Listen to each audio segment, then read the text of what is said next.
A flooded Dozer, a rescue mission that completely falls apart, a man who calls his brother when he needs more muscle, and at the end of it all, a stack of gold bricks sitting in the Yukon sun. If you are a regular here, you already know the drill. If you are new, welcome to the breakdown. You are going to enjoy it here. This is Gold Rush Season 16, Episode 18, titled Like Brother, and it airs this Friday, March 21, 2026 on Discovery. And before we go any further, if you have not subscribed yet, hit that subscribe button right now. These breakdowns go up every single week, ahead of every new episode, and you do not want to be the person who finds this channel 2 seasons late. Hit subscribe, hit the notification bell, and let's get into it. Now, to understand why this episode matters as much as it does, you need to understand what the Beets operation has been building toward all season. Because Tony Beets has had, by almost any measure, a very strong Season 16. Tony brings in his brother Klass to mine more gold, the Beets mission to rescue a flooded Dozer completely derails, and Tony stacks gold bricks. History 3 things, 1 episode. And that combination, the triumph of stacking gold bricks sitting right next to the chaos of a completely derailed rescue mission, is exactly the kind of contrast that makes this show what it is. After 16 seasons on the air. Let's start with Tony at the top of his game. Gold prices this season have been exceptional. The miners came into the Yukon in Season 16 motivated by a challenging economy and what they saw as a genuine window to make serious money. With record-high gold prices creating conditions that hadn't existed in years. Coming soon net Tony, being Tony, decided not to leave any of that opportunity on the table. He dropped $1 million on a second wash plant fine day lot to run alongside the existing sluice lot. He pushed Indian River operations to run around the clock. He shifted to 24/7 rock truck rotations, with crews working through the night to keep the gold moving. And by the end of some of his best recent weeks, that relentless pace had been producing over 400 ounces at a stretch, numbers worth well over $1 million per cleanup at current gold prices. That is Tony Beets operating at full capacity. That is the king of the Klondike doing what he has done better than almost anyone else in this franchise's history, squeezing maximum output from every machine, every hour, and every person on his payroll. But here is the thing about Tony's payroll this season. It got a lot thinner than he planned. Earlier in Season 16, 7 of Tony's most experienced crew members walked off his operation and went to work for Parker Schnabel IMDb, a defection that Tony publicly played off as manageable, but which clearly hit the efficiency of Indian River hard. When your best operators leave mid-season and you are running 3 wash plants, you are suddenly relying on people who are still learning the machines. And in the Klondike, rookies on heavy equipment do not just cost you time, they cost you gold. So Tony does what Tony does, he makes a call. And in Episode 18, the person who picks up that call is his brother Klass. Now, for longtime viewers of this show, Klass Beets is not a complete stranger to Klondike mining. But having him show up in Episode 18, this late in a season where Tony is bearing down on his target and managing a multi-plant operation with a thinned-out crew, that tells you something important. Tony is not bringing Klass in for a visit. He is bringing him in because he needs someone standing next to him that he absolutely trusts. And in Tony's world, family is the only category of trust that doesn't come with an asterisk. If you are enjoying this breakdown so far, do me a favor, drop a like on this video right now. It takes 2 seconds, it helps the channel more than most people realize, and it tells YouTube to put this in front of more Gold Rush fans who need it in their lives. Go ahead, I will wait. Back to the Beets, because while Tony is shoring up his workforce with Klass and pushing toward what looks like a strong finish, something is going very wrong somewhere else in the operation. A Dozer has gone down, Not broken down, flooded, submerged, sitting in water, possibly damaged, definitely not moving under its own power. And the team's attempt to fix that problem, the rescue mission, completely derails. Now let's be clear about what a flooded dozer means in the context of this operation, because this is not the kind of thing you can just shrug off and get on with your day. Earlier in Season 16, Tony negotiated the sale of one of his D10 dozers to his son Kevin for $425,000 IMDb, and that was considered a fair family deal. These machines are worth hundreds of thousands of dollars each. They are the primary tools that move overburden, build haul roads, push pay to the wash plant, and keep every other part of a Klondike mining operation functioning. A dozer that is sitting in water is a dozer that is not stripping. And a dozer that is not stripping, this late in the season, with the freeze coming in a matter of weeks, is a problem with very real consequences for the gold total. Water management is the unglamorous backbone of every single operation on this show. From the very first episodes of Season 16, Parker's foreman Tyson was battling a flooded cut water that had built up over the winter, turning sections of the mine into a swamp before a single ounce of pay could be accessed. Coming soon, net water gets into cuts. It softens ground that was solid. It turns stable working surfaces into traps for heavy equipment.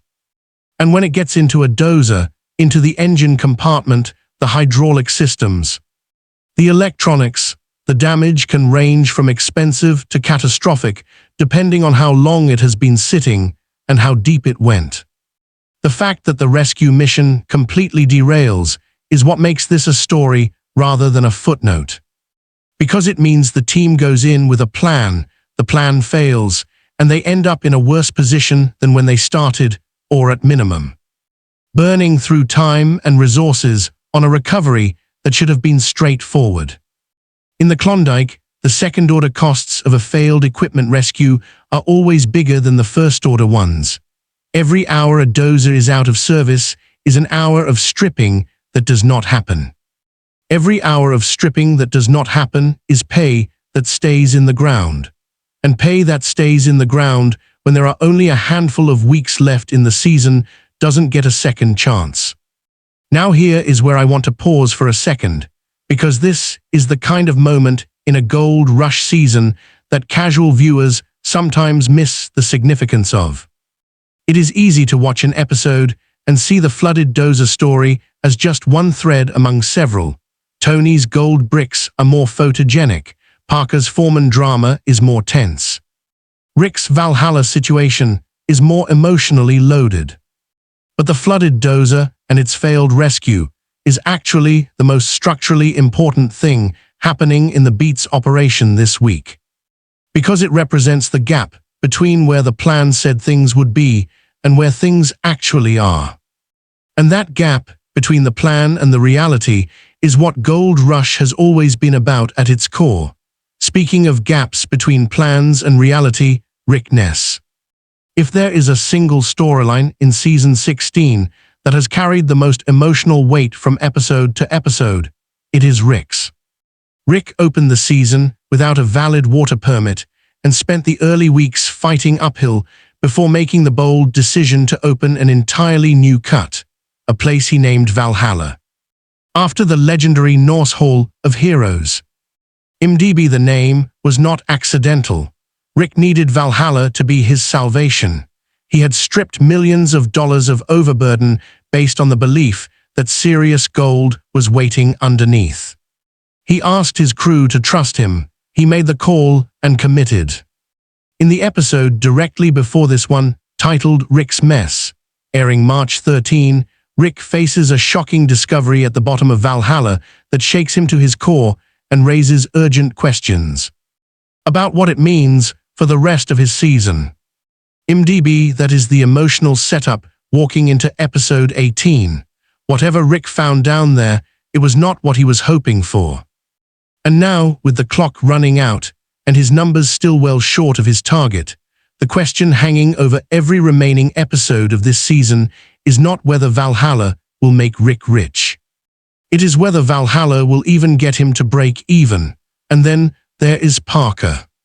His foreman Brennan Rualt is being handed a big job at the Golden Mile this week IMDb, which tells you that Parker is leaning hard on his most trusted operator to deliver results in the final push of the season. Parker's operation has been running at an enormous daily cost all season. His output has been strong in total, but recent weekly numbers have been showing the kind of softening that makes every episode feel like a pressure test. Brennan being handed a big responsibility at the Golden Mile is Discovery's way of telling you that something significant is either about to go very right or very wrong on Parker's most valuable piece of ground. And looking one episode further ahead, episode 19, Golden Goose, Wounded Moose, airing March 28, Parker buys what the synopsis calls a golden goose to turn the season around. And Tony spends millions on new ground for Mike. Rotten Tomatoes, that one sentence about Tony spending millions on new ground for Mike, is the kind of thing that, in the context of what is happening in episode 18, suggests the Dozer disaster and the broader Beets family situation may be pushing Tony toward a significant strategic pivot. A man who is already running multiple plants, bringing in his brother, and dealing with a derailed rescue mission does not spend millions on new ground out of boredom. He does it because he has decided that what he has is not going to be enough, and he is not the kind of man who sits and accepts not enough.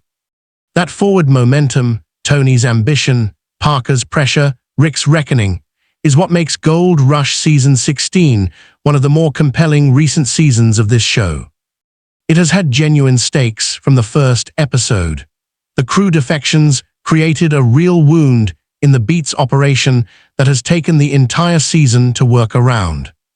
Rick's Valhalla gamble has been built up with enough emotional investment that however it resolves, it is going to land hard. And Parker's operation, for all its scale and efficiency, has been running on a knife edge between record-setting success and costly overreach for weeks now. Episode 18 sits right at the center of all of that. The flooded Dozer is not just a mechanical problem. It is a symbol of what the Klondike does to even the best-laid plans. It finds the one thing you did not account for, puts it underwater, and waits to see how you respond. Tony's response is to call his brother and stack gold bricks. The rest of the Beets operation's response is to launch a rescue that, according to Discovery's own episode summary, completely falls apart. That is Gold Rush. That is 16 seasons of why people keep watching. Not because everything goes right, but because everything going wrong is somehow more compelling than it has any right to be when the stakes are real, and the equipment costs $500,000, and the Yukon freeze is coming whether you are ready for it or not. Episode 18 of Gold Rush Season 16, Like Brother, airs this Friday, March 21 at 8 p.m. Eastern on Discovery. You can also stream Gold Rush Season 16 on Discovery Plus, HBO Max, and it is available to buy on Amazon Video and Apple TV IMDb if you are not watching it live. Every platform has it, there is no excuse to miss this one, and when you are done watching on Friday, come straight back here. The full episode breakdown will be up as fast as humanly possible, with every detail, every weigh-in total, and everything the show does not slow down enough for you to catch in the moment. That is what this channel does every single week.